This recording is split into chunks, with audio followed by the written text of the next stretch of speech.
असली सीता माँ को भगवान राम ने अग्नि में प्रवेश करा दिया। अब छाया सीता रह गई। राम जी ने कहा कि सीता कुछ लीला करनी है तो आप अग्नि में प्रवेश कर जाओ। सीता साक्षात लक्ष्मी है और भगवान का वास कहाँ होता है? आप लोग हवन करते हो ना, स्वाहा हवन करते हो। अग्नि किसका रूप है बताओ? भगवान ही अग्नि में रहते हैं। भगवान का स्वरूप है अग्नि। भगवान कहाँ रहते हैं? अग्नि में। भगवान कहाँ रहते हैं? जल में। भगवान कहाँ रहते हैं? वायु में। ये पांचों तत्व जो हैं, पृथ्वी जल वायु अग्नि आकाश, ये भगवान ही तत्व के रूप में प्रकट हैं। तो भगवान ही अग्नि, इसलिए जब आप हवन करते हो तो अग्नि भगवान का मुख है, तब तो आप हवन करके खिलाते हो ना भगवान को। हवन का मतलब क्या होता है? कि आप भगवान को भोग लगा रहे हैं। अग्नि भगवान का मुख है। बोलो हाँ कि ना?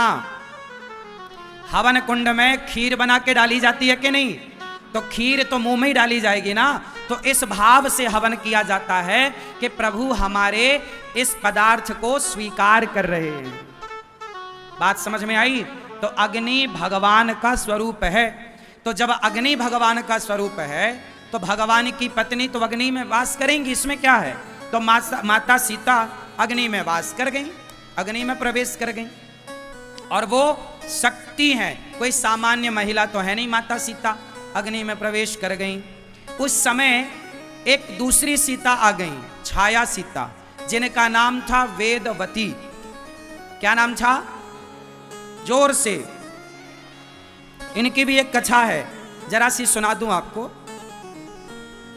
वेदवती हिमालय में एक सरोवर के ऊपर, सरोवर में अपने शरीर को बिल्कुल हल्का करके कमल के पुष्प पर बैठकर अपने शरीर को बिल्कुल हल्का करके कमल पर बैठी और तपस्या कर रही थी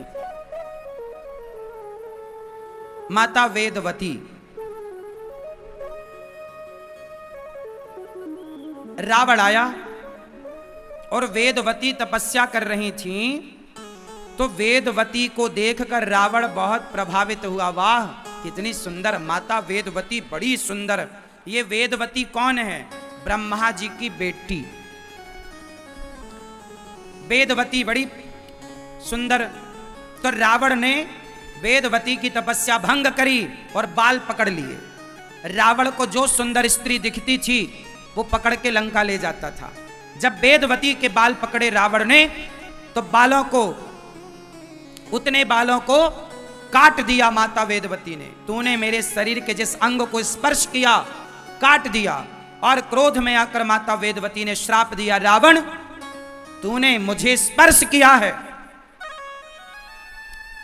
यदि अब की बार तूने मुझे छुआ, अब की बार दूसरी बार यदि तूने मुझे टच किया, तेरा सर्वनाश हो जाएगा।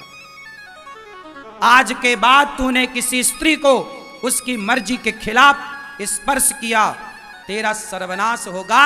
और तूने मेरी तपस्या बिगाड़ दी, जा मैं श्राप देती हूं, तेरे सर्वनाश का कारण मैं बनूंगी। वो वेदवती तपस्या जो कर रही थी इसलिए कि वो राम से विवाह करना चाहती थी। राम को पति के रूप में चाहने के लिए घोर तपस्या। तो अब उन्हें राम की पत्नी होने का इस तरह से सौभाग्य मिला। वो वेदवती माता सीता बनकर आई और रावण ने जिन्हें चुराया, असली सीता तो अग्नि में, वेदवती उस समय सीता मां का अभिनय कर रही थी, तो रावण ने वेदवती नाम की सीता को चुराया। रावण को श्राप था कि दूसरी बार स्पर्श करेगा तो नाश होगा, बस ले गया। अच्छा, माता सीता को सोने का मृग अच्छा लगा। राम से कहा कि जरा सोने का मृग ले आओ। सोने का मृग भी नकली था और सीता माता भी इस समय नकली थी। तो नकली सीता नकली सोने के मृग में मोहित हो गई। सीता मां को जब रावण जबरदस्ती रथ पर बिठाया तो सीता माँ जब रोई और सीता माँ ने जब पुकारा तो सीता माँ की रक्षा किसने की? जोर से, मैया बैठो मेरी माँ। किसने रक्षा की? जटायु। जटायु एक पक्षी है और पक्षी होकर के जटायु जी ने राम की पत्नी अर्थात माता सीता जब रावण ले गया तो जटायु दौड़ पड़े। रे रे दुष्ट ठाण किन होई, निर्भय चलसी न जानहि मोही। तो मुझे जानता नहीं, मैं सीता का पिता हूं। जटायु जी राम को अपना पुत्र मानते थे, सीता को अपनी पुत्री मानते थे। मेरी बेटी को लेकर जा रहा है। प्रहार किया पंखों का जटायु जी ने, रावण धड़ाम से गिर गया नीचे। लोगों ने कहा जटायु जी ले जाओ सीता माँ को। बोले नहीं, चोरी से रावण ले आया है, मैं चोरी से लेकर नहीं जाऊंगा। रावण को होश आया, युद्ध हुआ और कृपाण निकालकर रावण ने माता जटायु जी के पंख काट दिए। जब जटायु के पंख कटे तो नीचे राम राम कहते भय जटायु आकर गिर पड़े। जटायु से किसी ने कहा, जटायु क्या जरूरत थी राम से युद्ध करने, रावण से युद्ध करने की? रावण तो पराजित कर ही देगा, इतना बलवान है। जटायु जी ने कहा, मैं गिर गया, मैं पराजित हो गया, मैं मर जाऊंगा, इसका भय नहीं है। खुशी इस बात की है कि प्राण रहते कम से कम मैंने माता सीता की रक्षा करने का प्रयास तो किया। उनसे तो अच्छा हूं जिन्होंने प्रयास भी नहीं किया। आप अच्छा कर पाए ना कर पाए, अच्छा करने का प्रयास तो करते हैं। सीता माँ की लाज बचा पाए ना बचा पाए, सीता माँ को बचा पाए ना बचा पाए जटायु, ये मुद्दा नहीं है कि बचा पाए कि नहीं बचा पाए, बचाने का प्रयास तो किया। उसी तरह समाज में जितनी बुराइयां हैं उन बुराइयों को हम मिटा पाए ना मिटा पाए, पर मिटाने का प्रयास तो कम से कम करें। आज हमारा समाज किस बुराई की ओर जा रहा है? या तो भीष्म पितामह की तरह चुपचाप तमाशा देखते रहो, या तो आवाज लगाओ मेरी तरह।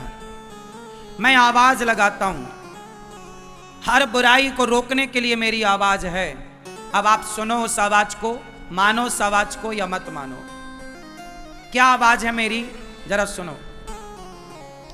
हमारे देश में गरीबी खत्म हो सकती है कि नहीं? उत्तर दो। कैसे?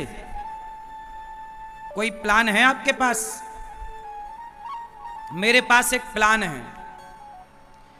हमारे देश का युवा, मेरे तरह नौजवान दोस्त और मेरी बहनें, एक छोटा सा हम काम कर सकते हैं। देखो, जटायु ने प्रयास तो किया, सफल नहीं हो पाए, अलग प्रयास तो किया। आओ हम एक छोटा प्रयास करते हैं। जैसे रावण से जटायु लड़े, आओ हम गरीबी से लड़ते हैं। कैसे लड़ेंगे? लड़ने का तरीका बताता हूं। मेरे देश के नौजवान दोस्तों को खूब सारा पैसा कमाना चाहिए। क्या कमाना चाहिए? खूब पैसा कमाओ, खूब तरक्की करो। शराब, चरस, अफीम, गांजा, इस नशे से बचो। क्रिकेट देखने से बचो। 3 घंटे क्रिकेट देखकर, 3 घंटे मूवी देखकर, 3 घंटे सीरियल, फिर व्यर्थ की चीजें देखकर कुछ ना पाओगे। कुछ काम करो, अपने को सफल बनाओ। क्रिकेट देखकर समय क्यों गवाते हो? अपने लिए कुछ करके दिखाओ, पैसे कमाओ। और पैसे कमाकर क्या करो? दीन दुखियों की सेवा करो। दिल्ली में कितने लोग फुटपाथ पर सोते हैं। यदि दिल्ली का नौजवान भाई जो क्लबों में जाके नशा कर रहा है, ये लोग नशे से बचकर कुछ मेहनत करके पैसे कमाएं और आप पैसा कमाओ और फुटपाथ पर रहने वाले लोगों से देखो, पूछो, उनका बैकग्राउंड चेक करो। यदि वो यथार्थ में गरीब हैं तो आओ उनके लिए बना के एक छोटा सा आप घर दे सकते हैं। उनकी बेटी का विवाह करा सकते हैं। उनके कपड़ा नहीं है तो आप कपड़ा दे सकते हैं। उनको रोजगार नहीं है तो आप उन्हें रोजगार दे सकते हैं। अपने फैक्ट्री पे अपने काम में उन्हें लगा सकते हैं। आओ इस तरह से हम गरीबी से लड़ें। पहले तो स्वयं को सफल बनाएं और सफल बनकर औरों को सफल बनाने का प्रयास करें।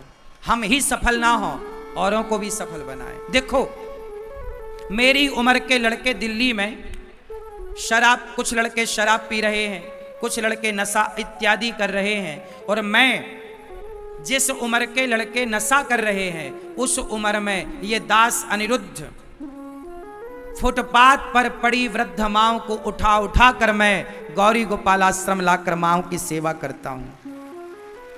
285 वृद्ध माताएं आज वर्तमान में गौरी गोपाल आश्रम में रहती हैं। यदि मेरी मेहनत करने से 285 माओं के सिर पर छाया और खाने को रोटी है, तो बताओ मेरा मेहनत करना सार्थक है कि नहीं? मैं भी नशा करता तो पड़ा रहता किसी गंदी नाली में। इसलिए मेरे दोस्तों, नशा से बचो, अपने को काबिल बनाओ, इतना काबिल बनाओ कि हम समाज के काम आ सकें। जरूरी नहीं है कि समाज की सेवा के लिए आप नेता बने, नहीं, हम सामान्य व्यक्ति होकर भी हम समाज की सेवा कर सकते हैं। सामान्य नागरिक होकर भी हम समाज की, राष्ट्र की सेवा कर सकते हैं। गौरी